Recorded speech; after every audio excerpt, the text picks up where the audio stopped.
Hey everyone, it's Peek. Welcome back to the channel and welcome back to yet another Pokemon Unite video. So, today we are going to be playing Cramorant, and this was my first and only game of Cramorant played during the Japanese beta. I played a bit of it during the Canadian test, but not really that much, but we kind of popped off this game.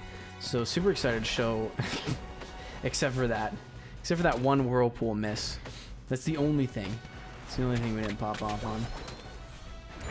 on. So yeah, but this should be a really good game for you guys. Really good showcasing the burst and just the crazy damage potential. And you'll see that unfortunately our Crustl's AFK. So once again, we are alone in the top lane. It happens more often than it should. But I'm sure they will be back eventually. They're just having some issues loading in, I think.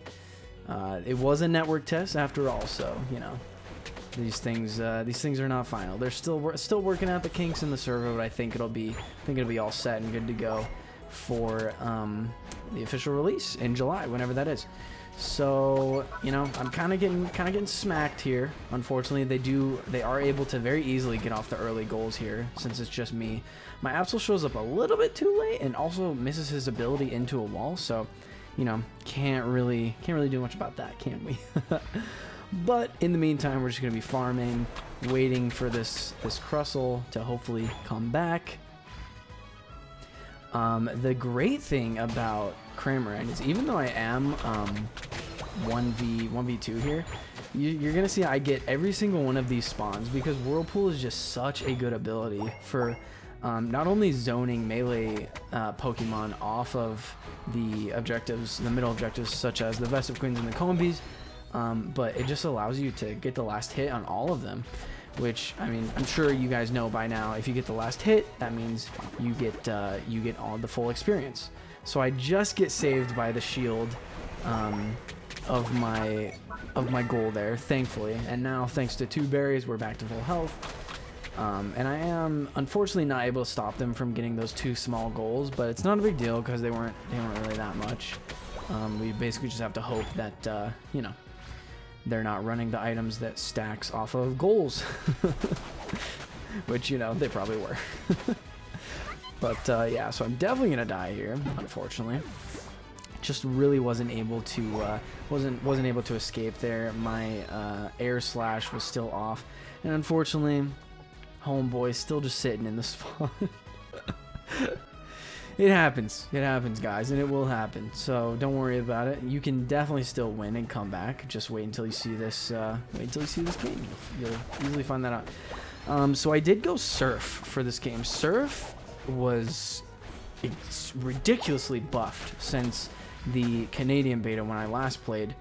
The Japanese network test, Surf was just absolutely bonkers. It was chunking people for like 50% of their HP just with a single hit of the wave.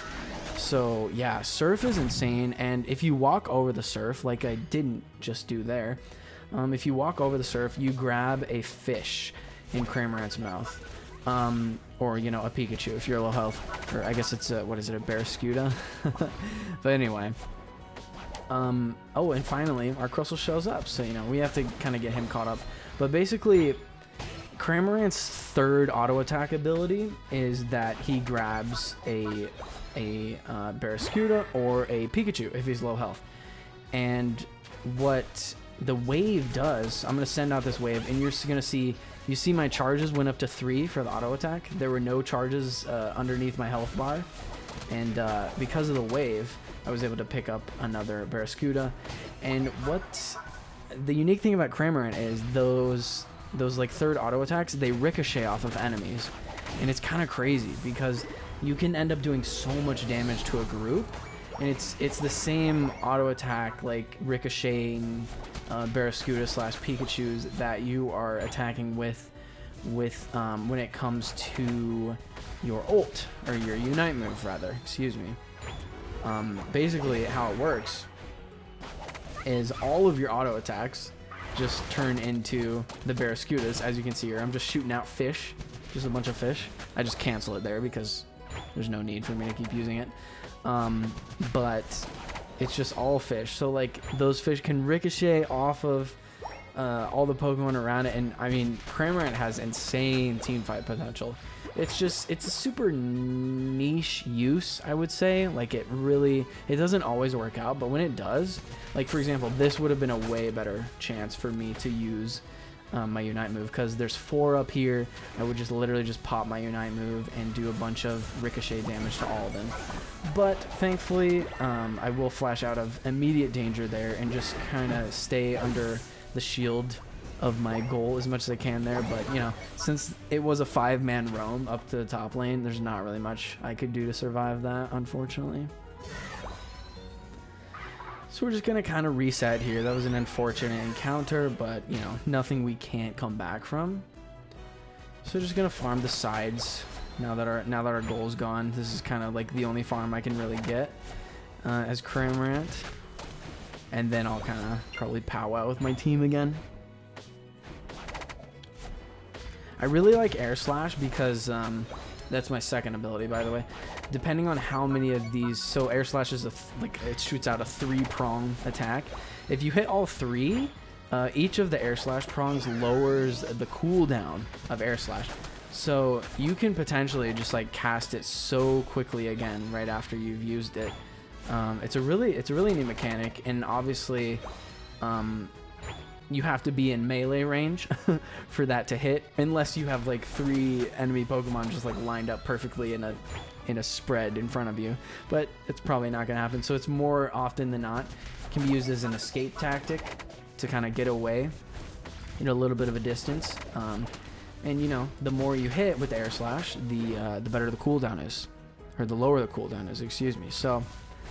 Super cool Pokemon. Cramorant is, I mean, it's definitely not a Pokemon you would have expected to see in a game like this, but in Crustle too, like, I'm super happy that they're adding all these really, so you see, I just go in with 50 because I don't really care.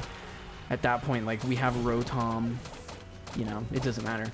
And you see, I'm doing a ton of damage, but unfortunately, Eldegoss used her Unite move as well as her shield ability, so wasn't able to get anyone there. But that was a prime example of the amount of damage you can do with Cramorant's ult in the ideal situation when they're all grouped together like that. So super fun. It's just a really fun character to play. Like I said, you wouldn't really expect this type of character to be in the game, but it just works. Like the skill set is designed super uniquely. It's really cool. I really like it. Cramorant's definitely not my favorite, but it's definitely one I'll play from time to time just because like I said, it's so unique. It's just so fun to play. This Pikachu will hopefully die. Yep, there we go. You can't run away from an Absol, can you? So we're looking pretty good right now. The score is kind of even, but we're clearly up on experience. And this was one of the later matches in the beta, so I was like, I was around rank 40 or so, rank 50. So these are some of the top ranked players in the beta that are in these games. So it's really close and really fun. The fights are really good, as you can see. This is a great example of me like just not being able to have a direction to escape from. Like, unfortunately, I tried to get away from that fight in the bottom lane, but Machamp and Pikachu were right there, so I really just had like nowhere to go. And since Cramorant really just has no escape tool other than Air Slash, like, you're really just kind of out of luck in that situation. Oh yeah, you can see Zapdos bugged here. Sometimes, in some of the games I had, it was doing this where it would like go and spawn in another place. So anyway, that's a fun little showcase, I guess. Not even sure why it would happen or like what would trigger it, but like it would just be up there. And like some people can attack it, like it appears in the middle for some people, but for others it doesn't. It's so weird. It's honestly so strange. You can see like it'll actually take damage here sometimes because someone like on someone else's screen it's in the middle pit where it's supposed to be, but like on mine it just stays up here the whole time. It's so strange. So look at me just using the Unite move. Now, unfortunately, like, they scatter away, which is, I mean, it's what you're supposed to do. Like, these are smart players. These are not new players. They're very experienced. Like, these are, like I said, the high rankers of the Japanese network test. So Of course, they're going to step out of my Unite move, which is unfortunate because I did want to kind of showcase a better one here, but you can still see the damage potential and totally understand like how insanely ridiculous Cramorant can be. But yeah, I mean, this was just a fun game. You see, like, thanks to the wave, I was able to cancel this Eldegoss scoring that last point, which would have been 96. Now I'm not sure. Yeah, that's right. It would have actually won them the game. So thankfully, our wave, since we went surf there, we were able to save the game. So really fun little showcase there at the end to just show like how important defense is up to the very end, because since she had less than 50, her channeling timer was a lot shorter, and she would have, I mean, she was probably less than a second away from getting that off had I not interrupted her with my surf ability. So, you know, really happy about that. It was a super high level game, very low score, which is what you're gonna see in most games that are high level like this, and I guess unless it ends in a Zapdos and a team wipe. But I noticed that the more and more the beta went on, the more I was playing with the players that were highly ranked, the more you would see those low scores. So anyway, just a fun little Cramorant showcase for you guys. Hope you guys enjoyed it. Hope you guys saw the importance of defending up until the very last moment. You never know who's gonna sneak in at that last moment and try and get that 96 bomb off. But hey, we stopped at the Eldegoss and we won the game as a result. So that's all it takes. Anyway, thank you guys so much for watching. Really means a lot. Subscribe to the channel if you're new, or if you've been watching some of the videos and like what you see. Subscription really would mean a lot to me, so I would appreciate that greatly. And a like and a comment to just let me know what you liked most about the video, as well as what you want to see in the future. So until next time, this is Peek, and I will see you in the next one. Peace out.